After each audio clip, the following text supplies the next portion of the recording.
It turns out Peter Mandelson wasn't the only one passing on privileged information to convicted child sex offender Jeffrey Epstein. Police are now assessing claims that Prince Andrew passed confidential information to Epstein while Prince Andrew was acting as the UK government's trade envoy in 2010.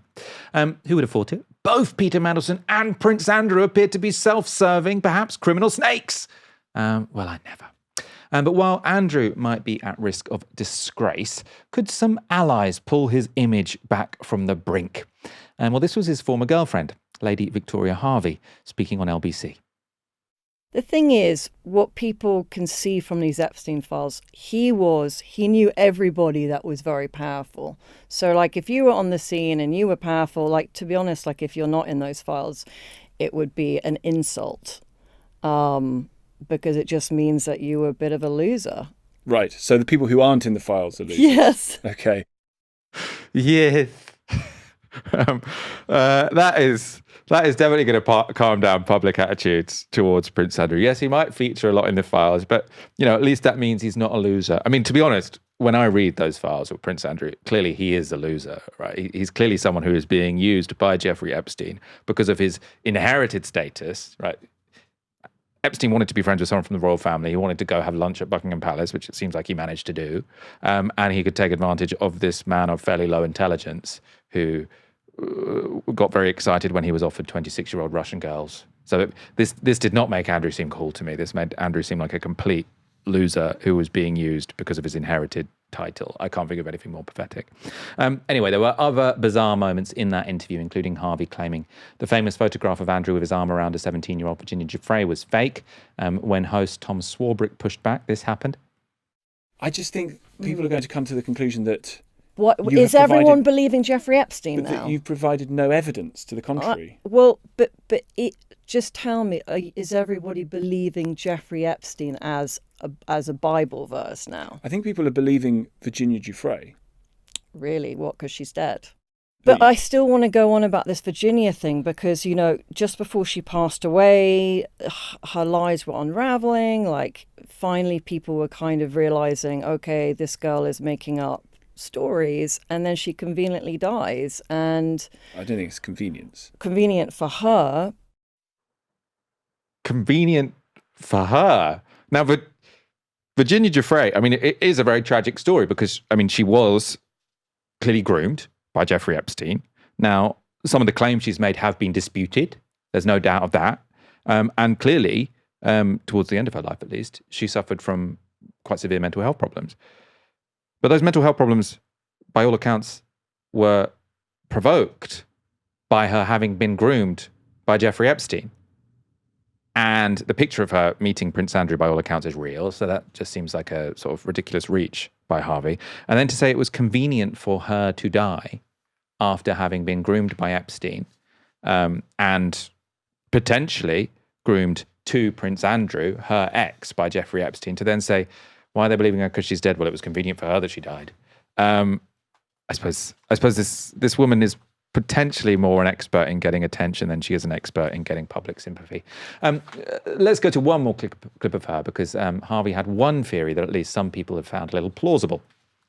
I don't even think Jeffrey Epstein's dead anymore, to be honest. You don't think Jeffrey Epstein's dead? No, I don't. I think he might be alive. What would lead you to that conclusion? I'd seen one of those emails, one of the ones that ended up in the files, and I think that prison guard needs to be interviewed. The one that he said he saw the bodies being switched out. So your honest belief is that Jeffrey Epstein is alive somewhere? I said it's not my honest belief, but I think it's a possibility. Where might he be? Israel, everyone is saying. She's got good value, isn't she? Like, she's terrible, but I kind of want to... They got her on for a reason, Michael. I always say LBC is this country's Fox News because they love the shock factor. They just do, She was saying in the clip before that about how convenient it was for Virginia Giuffre to die. She had 3 children. It's a really appalling thing to say, and I'm pretty sure she's a mother. It was convenient to die. It's not convenient for her kids to no longer have a mum. And like you say, there's clearly there's a ton of evidence connecting her to Epstein and also to Andrew. Epstein first meets her when she's about 16 years old at Mar-a-Lago, interestingly enough. So that's just, again, it's not a left-right thing. deeply sinister and sort of unhuman thing. It was callous, wasn't it? She just came across as very callous. That's in the that word, interview. Michael. We're going to talk about the theories about Epstein's death, the fact that there might have been foul play. Well, I mean, her theory was that he's still alive, but let's focus on the foul play first, because that theory was given a boost over the weekend. The Daily Mail has reported that a statement announcing Jeffrey Epstein's death has emerged from the files released by the US Department of Justice, except it's dated a day before he killed himself. Which is interesting. The Mail is not wrong here, so you can find this in the files. Jeffrey Epstein was found dead in his New York prison cell on Saturday, August the 10th, 2019. But this document from the files announcing the billionaire's death, so you've got, it's a press release basically, from the attorney's office where you've got the attorney sort of giving a statement about his death. And this is dated on the 9th of August, so the day before he died. Weirdly, there are also minor differences between the one dated the 9th of August and the one actually released on the 10th. So this was the released statement. As you can see, it describes Epstein's death as an apparent suicide. It also refers to the brave young women who have yet to come forward. I mean, it talks about being committed to standing for them. So that's the actual statement that went out on August the 10th. If we go back to the aberrant 9th of August statement, there's no mention of suicide at all, and the brave young women are described as the many others who may not have done so, rather than who have yet to do so. And it, in terms of coming forward about Epstein, the writer of the one dated the 9th also says they remain proud rather than committed to standing for them. And there are upwards of 20 copies of the official release statement in the files. The one dated the day he died, not the day before he died, and all of them have exactly the same wording and are dated the 10th of August. So it looks like the one dated the 9th of August was a draft. Aaron, this is being put forward by lots of people as proof that he didn't actually die. Well, either that sort of they planned to kill him on the 10th and they got their press release ready beforehand on the 9th, which seems a little bit far-fetched. Or I suppose the Harvey one, which that he didn't die, or maybe he died the day before. I don't know. To me, there is, for this one, a more innocent explanation, which is when I make my invoices, for example, to make my following invoice, I do always just edit my previous invoice. And so I am normally editing, something with the wrong date on it, and then I change the date at the end. To be honest, I often change the date at the beginning, but, when I'm editing a document like that on a boilerplate template, I often do just go to a previous one and then edit it.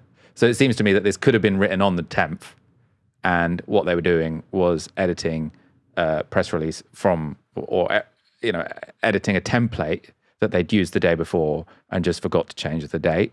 That to me would be Occam's razor here. But I also think that lots of the suspicions about Epstein's death are definitely not far-fetched. I don't know where you stand on this. Are you with Lady Victoria Harvey? Should the guy who said the bodies have been switched, should he be interviewed? Well, I haven't seen that file. I mean, it is also important to note that when it comes to these files, because it is, I haven't seen that one. To have a proper opinion, I need to see that. But my background sort of assumption here is that obviously the emails are all real. They're all sent by Epstein to people, right? That's to be taken very seriously. Lots of the claims that are in the files from other people, like I think the FBI had to record all of them, and lots of them might be from fantasists. So the fact that someone has made a claim in the files doesn't make it sort of legitimate or something that should be taken seriously. So, and also Lady Harvey doesn't strike me as someone who might have the best capacity for critical thinking. The best grip on reality. Yeah. But potentially, we'll have to dig up that particular file. But people have been making a very big deal about this one dated from August the 9th. But also the copy's different, right? The copy's different in quite key places. How would you? But that would be the same. If a first draft, so you've got a first draft, you've taken a template from the day before, you've filled it in, right. Then you've passed it around and they've said, oh, by the way, I want to change a few of these words here because I don't think you've expressed this correctly. Oh, and also, by the way, you've put the wrong date on it. Somebody on Slack said, hey, buddy, check the date. Check the date. You got me. And let's rewrite this like this. That to me seems like Occam's razor. But because also, I suppose, to clarify, I find the idea that he was killed plausible. What I find less plausible is they thought, let's save some time by writing the press release the day before Like if you're gonna sort of kill Epstein on the sly and make it look like suicide, there is no reason whatsoever to have your press release draft ready the day before. That just means with conspiracies, the fewer people that know, the better. And giving the comms department of the attorney's office advance warning that you're going to take out this very high-profile paedophile doesn't seem to me like it would be a necessary part of the plan. You've persuaded me, Michael. Yesterday we were talking about a reported threesome involving Epstein, Maxwell, and a former British Prime Minister. So that was the crazy story. I'm gonna balance that with me just going, you know what, Michael, I think you're right. The most boring answer is probably it. Although, who knows, right, at this stage? Yeah, I mean, to be clear, I think maybe he was killed, but I don't think that this press release was written the day before he was killed. On the question of whether he was killed, again, this is not concrete evidence he was, but it's gone viral for a reason. So this is a 2021 interview with Bill Gates being asked about his relationship with Epstein. Those meetings were a mistake. They didn't result in what he purported, and I cut them off. That goes back a long time ago now. So there's nothing new on that. It was reported that you continued to meet with him over several years, and that, in other words, a number of meetings. What did you do when you found out about his background? Well, and I've said I regretted having those dinners, and there's absolutely nothing new on that. Is there a lesson for you, for anyone else looking at this? Well, he's dead, so in general, you always have to be careful. I'm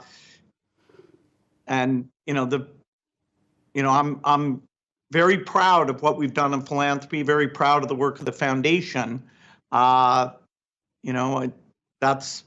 That's what I get up every day and focus on. So the lesson, what happens if you embarrass Bill Gates? Well, he's dead. So you got to be careful. I mean, you could easily read that in the kind of mafioso kind of, well, he's dead. Her question was, what lesson should people learn from this? I suppose he was saying that if you are a pedophile, you might eventually get arrested and then kill yourself. I don't know. I mean, I think she was also looking from him a bit of contrition. Right. Like, what have you learned from this? Oh, maybe I have learned that, well, obviously he thinks of himself as a good guy, but I think a more thoughtful answer would have been to say, look, I am a wealthy man, and I think we can get carried away with our own power. Also, I was desperately trying to get lots of money for global health. He did say that earlier in the interview, but that led me to overlook people's disgusting actions and how that has really harmed people. Yeah. And shown a bit of contrition on camera. Instead, he said, well, he's dead, so what can you say? What can you learn from this? And he said, I'm very proud. Yeah.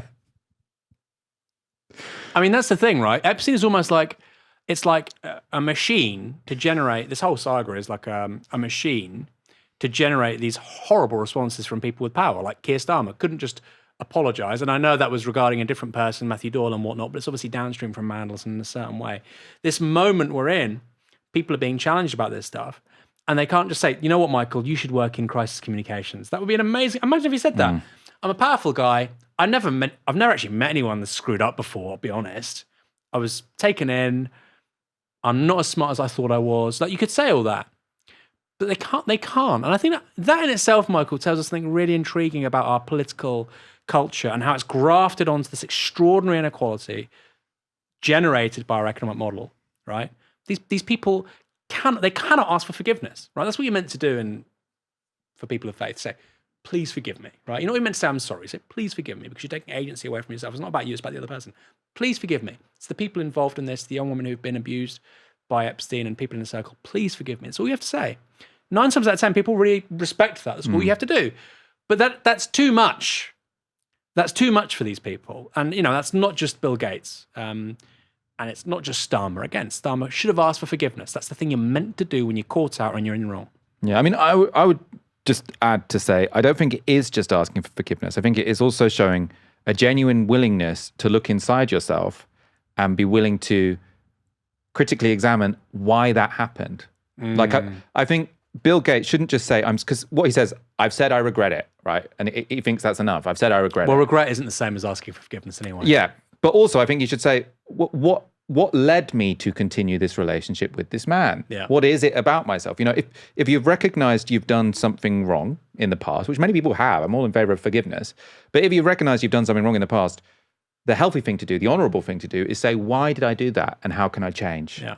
And I'm not convinced Bill Gates has done that beyond saying, well, I mean, it was all a bit embarrassing, but he's dead. Let's do a podcast with Michael Walker and Bill Gates. Give him some magic mushrooms. Maybe his, Ayahuasca. some ayahuasca. Forgiveness. Give him a vision quest, and he'll open up about his failings. I mean, no, but on a serious note, I do think it says something really important about these powerful people. I regret it. He's just censoring himself. I regret it. As if, I regret eating a cookie when I'm on a diet. This is a bit bigger than that, Bill.